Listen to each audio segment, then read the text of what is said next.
welcome. I'm Lori, and this is the Intuitknit Podcast. Welcome back if you've joined me before, and if you have not seen our podcast before, welcome. Hope that you find something enjoyable here. Today we're talking about knitting, spinning, and a few of the travels I've been on, and so I hope that you enjoy what we have today for you. So today is the 6th of May. It's a Friday. It's a beautiful spring day today, so that's great. I hope that wherever you are, you're having good weather. I know locally we're really enjoying every sunny day that we get because it's been a long time coming. So, yeah. Okay, so we'll get right into it. This is a podcast about knitting, spinning, and other creative interests and activities that I have. So I hope that you find something enjoyable here. Yeah, so I'll just jump right in and let you know what I've finished this week. It's been a very busy kind of few weeks, and I haven't podcasted for quite a while just because of it, just with family things going on and this and that. I also have another part-time job, so I don't have every day devoted to my creative interests, much as I'd like to. I'm sure many of you can relate. But anyways, I have finished some things, so I'll show you what I've done. I've just made a pair of socks, and I think on the previous podcast I did show these, but now they're all complete, so that's great. It looks very neon in this light. It's not quite as brilliant as this, but they're probably the brightest socks I've ever made. And I don't know, I just kind of felt like having some brightness in my life, and these kind of, I think, would look good with jeans, you know. I have a spinning group that I go to every, the second Saturday of every month. And so when we're sitting around with our spinning wheels, we'll often, you know, have our sock feet on. And so when we do, it's kind of nice to show off some color. So I was thinking my next meeting, I'd probably wear these.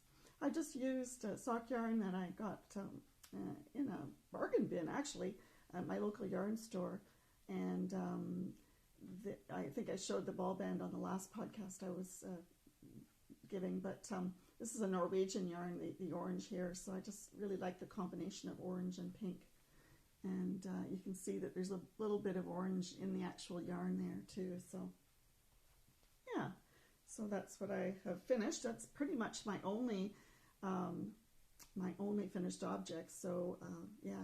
Just want to figure out where I'm actually, yeah, okay, so that's where I need to be looking, sorry. It's funny, all the things that you need to get going for a podcast, you don't actually always have it all set up right at the beginning. And yeah, I'm a fairly new person at this. So today I'm drinking some tea, and I'm drinking it out of a beautiful mug that I got because I went to the Toronto Knitters Frolic, and afterwards we went to a pottery studio show. And it was on Mount Pleasant in Toronto. They had this open studio for potters, and we all went and purchased something to support them. But I just love the glaze on there. It's so pretty. Today I'm drinking, well, actually this mug was made by Sioki To, and that was the name of the person that made the pottery. Yeah, so I just really liked, there was all kinds of potters represented, but this was just one of them. And today I'm drinking what my kids call tiger tea. It's actually celestial Bengal spice, and it's a tea that is created in BC in Canada. So yeah, I really like it. It's very cinnamony and nice. You don't have to add sugar, which I appreciate. Okay, so I wanted to let you know my progress. I have been doing some knitting. It seems like I've been doing a lot of knitting but never completing anything, and finally I got back to my lace work. Kind of lost my lace mojo for a while, not sure why. I think I was just heavily distracted in life's events and not able to focus on, you know, in the kind of way that you do need for lace knitting. So I'm slowly working away on my Nurmi Lintu shawl, and coming up to the lace portions, the second lace portion here. I'm hoping it'll block out a little bit more noticeably, because this is semi-variegated yarn. It's got lights and darks of the mauve, and yeah, I just don't know how noticeable that lace pattern will be, given that there's a bit of variation in the yarn. My friend Colleen, she's already made one out of a beautiful yarn, and hers is quite variegated, so I'm hoping that hers shows up pretty well, the lace pattern, so I'm really hoping that mine will too. The only problem is, and in my kind of devil may care kind of way, what I did was I chose a yarn that my daughter had given me several years ago, and I think it might be Socks That Rock, but it didn't have its ball band, so I wasn't sure of the yardage. So this is all I have left, and I still have to do a part of a lace panel and then the final lace pattern. So as a result, what I might end up doing is using this for the final lace portion of that shawl, which it may work out because this is a shawl by Heidi Allender. It's, or I'm not sure how to say her name, it could be Allender. And the way that the lace is for the last part of the shawl, you can kind of see on here, let's see if I can show that to you, but you can kind of see where the lace, the final lace part is actually going to be right at the front of the shawl if you wear it in this way. So it may be that I can get away with using another color just to give a little bit of contrast and accent to the front of the shawl. So it might work out okay. And you know, if it doesn't, well, I'll have to rip it back and try to find another yarn that looks more similar to that one. So I've been working on socks as well, and I think I told you last time that I probably don't have the focus and devotion that I need to complete a scrappy blanket with sock yarns. It's not because I don't like those, because I do see some beautiful ones. In particular, last week I saw one by Andrea Sue Knits, and she's made one where she's used the light yarns in juxtaposition with the darker valued yarns to make like a checkerboard pattern, even though they're not the same, of course, yarns. The light and dark values really work well. And anyway, I just thought, well, instead of doing the sock yarn blanket, what I would do is just make socks out of some of the leftover yarn. So I've finished one, and now I'm just working on the other one. But I've made a bit of uniformity in that I've chosen the same yarn for the toes and heels and cuff. So they're not entirely arbitrary in the ways that I've chosen the yarns. I think next time I'm just going to make a bag or a basket of yarns in these little balls and then just pull them out randomly, because I've been seeing a few socks like that on Instagram and they look really nice. And so I think I need to let go of my control of the situation and maybe have a little bit more randomness to my yarn selections, because what I've done is I've pretty much made them similar, and of course this one I'm just coming down to the toe. But yeah, it's been a learning curve. So they're kind of a thick sock in the way that I've knit them. I've knit them on 2.5 millimeter Knit Picks needles, and I think maybe what I need to do is either reduce my stitch count for the cuff and use a larger needle, or knit more with a smaller needle, because they actually are more of the consistency of what I would call like a work sock, because I won't be able to get those under any dress shoes for sure, but maybe under boots or something like that would be perfectly fine. So yeah, so that is in progress. I have been working on some of my spinning, and so I've been doing a couple of spools of just random rovings that I've had. I'll probably show you a couple of the spools. I just realized that I'm kind of a little bit random here with my organization.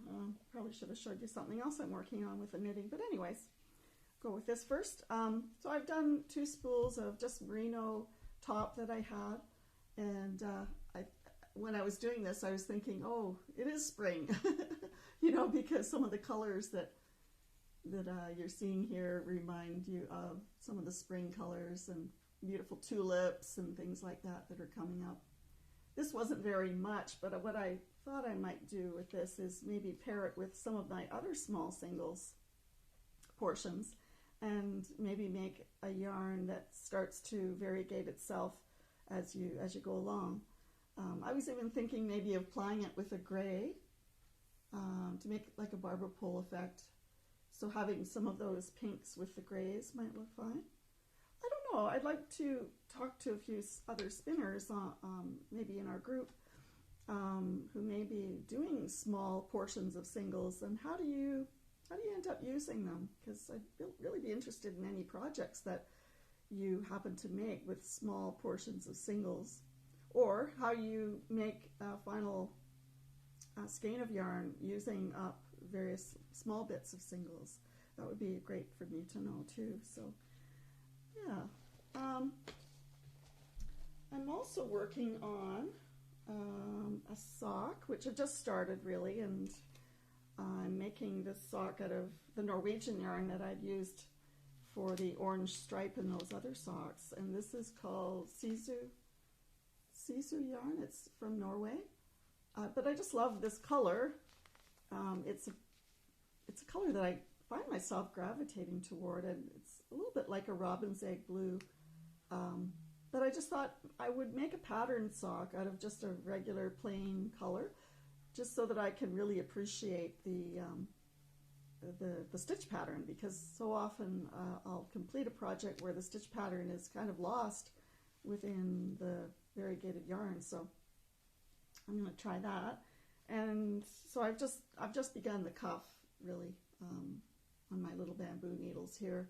Not much to show you really, but it's 64 stitches. And the socks that I'm hoping to make are from this book that I got from the library, and that's the socks that I'm attempting to make. These are called lacy cable socks, and the pattern is out of a book called Knitting 24/7 by Veronique Avery. So that's the book that it's from. There's quite a few beautiful patterns in this book, but I just thought they're featured on the cover here, might be a good thing to try to get back into my lace knitting mojo. So yeah, I thought maybe that would be a good thing to do. But do have a look at this book, because there's many other little things that are very appealing. This is lovely too. It's like a little handbag that that you can make out of maybe cotton yarn, but just really nice. Or it could be a knitting bag too if you lined it, and that would really show off the lace stitch pattern. So yeah, so there's quite a few patterns in that book that quite appeal to me. Okay, I did want to tell you too that the Curious Handmade web podcast also has a knit along, which is for her Spindrift shawl, and I'm not sure if it's still going on, but what I did was I went on that KAL that she's hosting and did acquire a free pattern for her Spindrift shawl. So that will be next on my list to try to get that on my needles. And so if any of you are hoping to, make another shawl this spring, that might be a really good choice. From what I could see of the pattern, because I haven't really looked it over in detail, it seems to be incorporating a lot of, very familiar stitches to me, and in just a very nice way that, I can see myself picking up that project. So yeah, so I thought I would do that. And what she's doing is she's sending emails that will help you to, work your way through the process of choosing yarn and choosing the materials and needles and getting gauge and that sort of thing. She talks about, I know gauge isn't maybe that important for shawls, but she does have a great discussion about it on the emails that she sends. And yeah, so I think I will join that. Curious Handmade podcast was the host of which they had a fiber retreat, and I know Danny from Little Bobbins and also Mina from the Knitting Expat. She attended as well, and also Knitting Pipeline podcast host went to that as well. So yeah, seemed like it was fun. I didn't hear much about it, but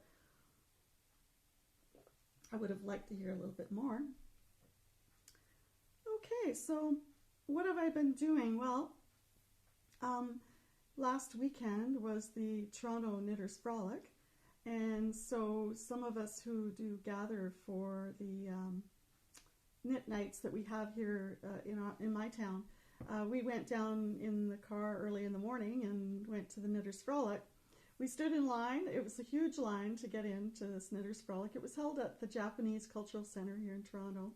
And first in the line was Antonella of the Yarnaholic podcast.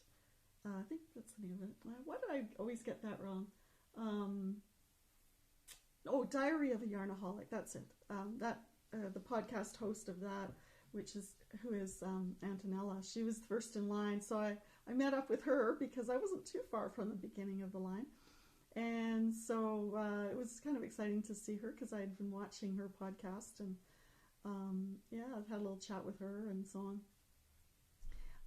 I've been going to that Knitters Frolic for quite a few years, not in each consecutive year, but I've been going quite regularly, and it's changed through the years.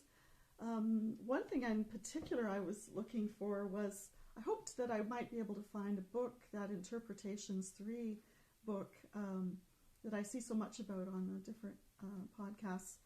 But this year there was not a vendor for books that I could find, a selection that might be more contemporary than what I can find up here. And so I wasn't able to find the book that I wanted, but that was the only disappointment. There was lots of other vendors that were selling beautiful things. What I did was, before I left, I got all of my yarn stash out, and I was looking it over just to familiarize myself with the abundance of yarn that I already have, and that I don't really need too many things. So, calm yourself down, Lori, and don't purchase too much. I did go to a fundraiser booth at the Knitters Frolic, and they were selling off patterns and books for a good cause. And I did pick up this book. It's called The Enchanted Soul, a legendary socks for adventurous knitters. This isn't a new book by any means, but it was lovely to be able to get it for just $5. And there's some beautiful sock yarn patterns in here. Just ones that would be way out of my ability to even attempt to try. Because look at the color work on this sock. Isn't that amazing? That is a work of art for sure. It's called the Firebird. And so there's socks that are tremendous in this book, but there are a few that I would try and do. This one's called Atlantis. And that's a beautiful lace pattern sock as well. Let's see here. There's, let me see if I can find some other color work ones. Oh, look at these. This one's called Mirror Mirror. And look at those socks. I'm not sure if the glare on this is allowing you to see it properly, but you might be able to. Look at that. Isn't that amazing? I'm not sure how long that would take me to do, but wow. Yeah, it's lovely to see these knit projects, and you just wonder, how creative people are, right? how do they come up with the ideas that they do? It's just amazing. This one's kind of neat. It's got a little bit of embroidery on it as well. And these are called the La Licorne sock. But look at the embroidery stitches on over top, duplicate stitches over top of the knitting there. So yeah, so all in all, I just really treasured this book, and I felt very lucky to have been into the festival so early as to have such a great selection of books that nobody else had found just yet. So so the other thing I got at the Knitters Frolic, I did pick up another bobbin because I have a Ashford Kiwi and I have an Ashford traditional spinning wheel. And so I'm running out of bobbins sometimes. If I spin a lot of singles, then, you know, I need to have places for them to be, and especially if I'm going to be making any two-plies and that sort of thing. So, yeah, I just always need to keep on upping the amount of bobbins that I have. So what I did was I also picked up this 80% fine merino superwash 20% silk skein, and this had 210 meters in it. It's just a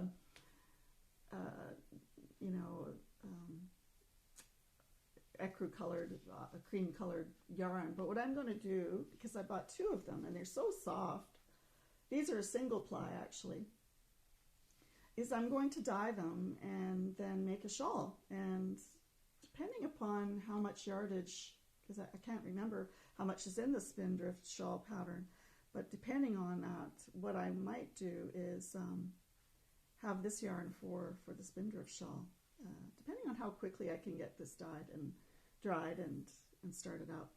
So yeah, 2 skeins of blanks, I guess you'd call them. And then the ongoing saga of my hand-spun sweater is getting me a little bit crazy. I had taken this ball of yarn to the Knitters Frolic so that I could maybe match up any roving that I could find, because you can see how it's quite variegated between this golden color and these barber pole sort of more, what would you call that, celadon color, or olive, maybe, olive color.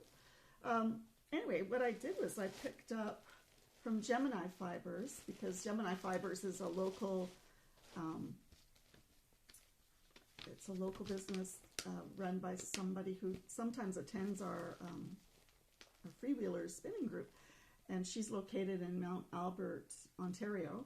She has a huge amount of spinning products and fibers and wheels and everything you'd ever need for fiber work. But so I bought this beautiful Primrose, it's called, alpaca merino, 30%, 70% merino. And yeah, so I thought that might match up well for having to match that little piece of yarn there. And as well, I picked up this Malabrigo fiber, and I got this from the Gateway Fiberworks company at the show. So this is 100% merino in this braid. So I think that color will go well with how I'm trying to match up this yarn. If I combine it with this and maybe make one spool of each, I think it should work out to make what yarn I need left for that sweater that I'm spinning. And if you don't know what I mean by that sweater, you'd probably be wise to go through and look at another podcast that I've done, because I've shown it several times now. You're probably saying to yourself, when in the heck will she be finished with that so I can stop listening to it? Maybe a while yet, so I hope that you have patience. Okay, so yeah, and I've told you about the mug that I bought and that sort of thing, so that's great. I thought I'd give a little bit of time to something that's just come up before I sat down to podcast, actually. Debbie and Sheila of the Never Cast Off podcast approached me on Ravelry, And Debbie has just released a new pattern, and it's called the Fireplace Ember pattern. Or if she hasn't released it, she's soon to release this pattern. And so she was asking whether I would like to have a giveaway of one of those patterns, as well as she's kindly gifted me a copy of the pattern too. And because I was just in the middle of setting everything up, I haven't had a chance to actually see that pattern, but I'm thinking for my next podcast, what I will do is maybe create a thread for a giveaway for that pattern. And she's also offering a 30% discount for the pattern as a gift for anyone who comes to my podcast as well. So I'll be coming up with a discount codes for that on my next episode, because I haven't had a chance to hear back from her about the details yet, but just to let you know that that's up and coming. They're also having a knit along on their podcast for the Fireplace Ember pattern, I believe. So do go to the Ravelry group for the Never Cast Off podcast and see what that's about. The other podcast that I've been watching, I thought I would just give a shout out to. And it's really nice when people can give shout outs to some of the podcasts that are maybe a little bit less known, although they probably have more viewership than mine, so what am I talking about? But in any case, I thought I would mention the Chickenwood Studio podcast. That's by Lori, and she's located in upstate New York. And I just really like her podcast. I love the sound of her voice. Like, I don't know, I guess I do talk about that a lot, don't I? But just the lyricism of her voice. And she lives on a farm with her husband, and she'll regularly talk about, make references to the life that she had been leading. Previously, she, I think, had some sheep on her farm. But I don't think that she keeps sheep anymore. And just the reason behind why she called her podcast the Chickenwood Podcast. Have a look at her podcast, and she'll explain that the first couple of ones. But yeah, I just really like her projects. She's a lovely knitter, and she's so prolific in the number of projects that she can do. I really like listening to her. The other one, of course, is the Hudson Valley Knits podcast. That's Amy, and she's also located in New York State. I think she's not far from Rhinebeck in my memory. I think I remember her saying that she wasn't too far from there. And yeah, she's been a long time podcaster, but I just love the variety of projects that she has, and she's a spinner as well, so I always like listening to what she's got on her needles and what she's spinning up. And then recently, I started listening to a new podcaster, and probably Eric of Sticks Plus Twine podcast has talked about this podcaster, but if you haven't seen this podcast, you're going to be just blown away by it. And it's called the Knit Kid podcast, and the host of the podcast is Gavin. He's a 10-year-old. Now, this guy can knit. 10 years old. I did go back to see on his podcasts how he began knitting. I guess he started when he was 6. He's almost like a knitting prodigy, because he's knit socks, he's knit a hat, he has all the lingo of, what we knitters use to talk about this and that. And if you haven't heard him, just go, just to see the amazement of this little fellow. I mean, I call him little, he's 10, but just, it's just lovely to see him pick up the craft and just be so familiar with it. It's great. And the other one that I watch is called the Passionate Spinner podcast, and that's Tracy. She's located in Germany, I believe, and she's such a prolific spinner. And sewer too. So is she.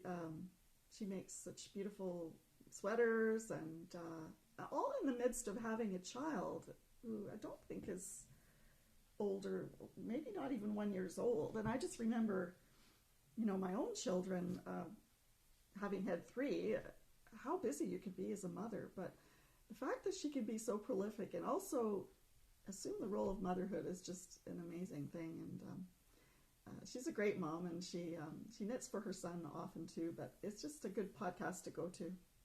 So that's Tracy of Passion Knit Spinner Podcast. The way you spell it is Patio and then knit and then spinner podcast. Yeah.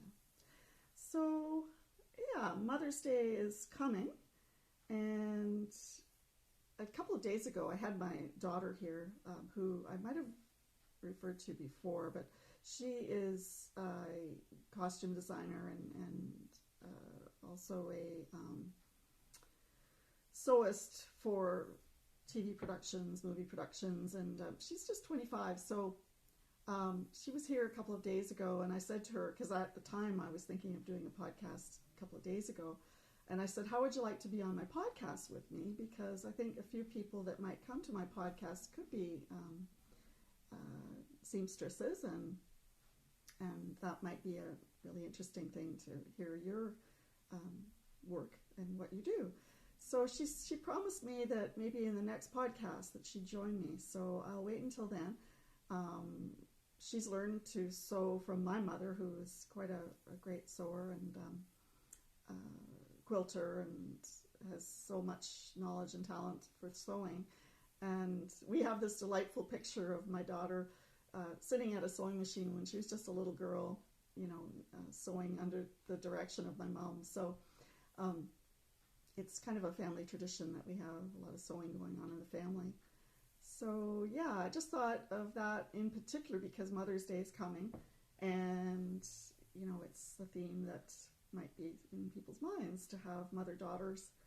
And yeah, so as you notice in the background here, I've got a painting that I did quite some time ago, probably 10 years ago. It's quite a large painting. It's more like I would call it more of like a graphic painting. It's I had made these paintings because in my profession, and I work closely with mothers and babies.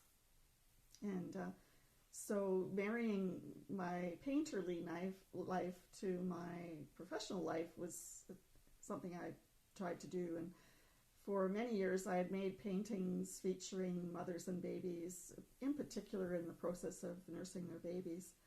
And I'd made a sculpture, life-size sculpture of a woman nursing her baby, which I have. Maybe I'll take you out into my backyard sometime and you can have a look at it. But what I'd hoped was that we would be able to celebrate, as a result of making big paintings like this. This is one of maybe 5 big paintings that I had made featuring motherhood, and I'd hoped to place them around the city that I was living in, just because very often you see paintings that will direct people's thoughts to certain ideas and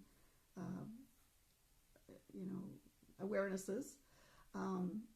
When I was in downtown Toronto, for example, in the business district, they had a group of sculptures that were of businessmen carrying their briefcases. So it seems that sometimes the environment is influenced by the visual of what you're seeing there, and it's reflected back to the people that are in that environment. So I just thought, there should be more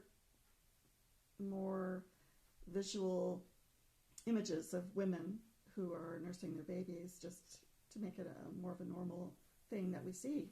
And so I had done a series of paintings with that. So this one was kind of using the technique that I had been using with pastel, which is that I was using a broad brush stroke to line up my colors to create the images. So you'll see that some of the skin, for example, has those lines in it to reflect the shadows and that sort of thing, as opposed to blending it so that it has a smooth surface.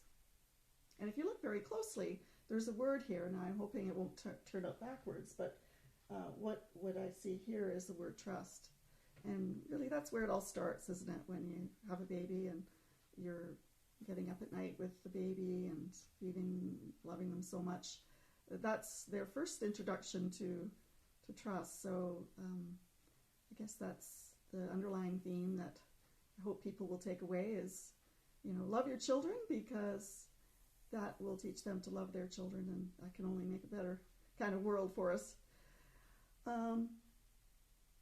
my plans in the next year, I'm hoping, are to go maybe to Edinburgh Festival, the Yarn Festival in Edinburgh in March next year. So if any of you are hoping to go and you happen to be from my area, do let me know, because maybe we could meet up somehow and coordinate our plans. I'm already starting to look at some of the options of where to stay in if I do go on that at that time, and I'm really getting excited about it. Planning that far ahead is a good thing. So yeah, that's kind of in my mind. Anyway, I think we're now at 35 minutes, so I wanted to end my podcast at about half an hour, so I think we're about there. Please let me know if you've enjoyed this podcast by liking it on YouTube or sending me a message on my Ravelry group. Oh, I can't end it here. My goodness, you're probably sitting up and yelling in your seats. I have to do the draw for the KAL. My goodness, how could I forget that? This is what it's like to get older.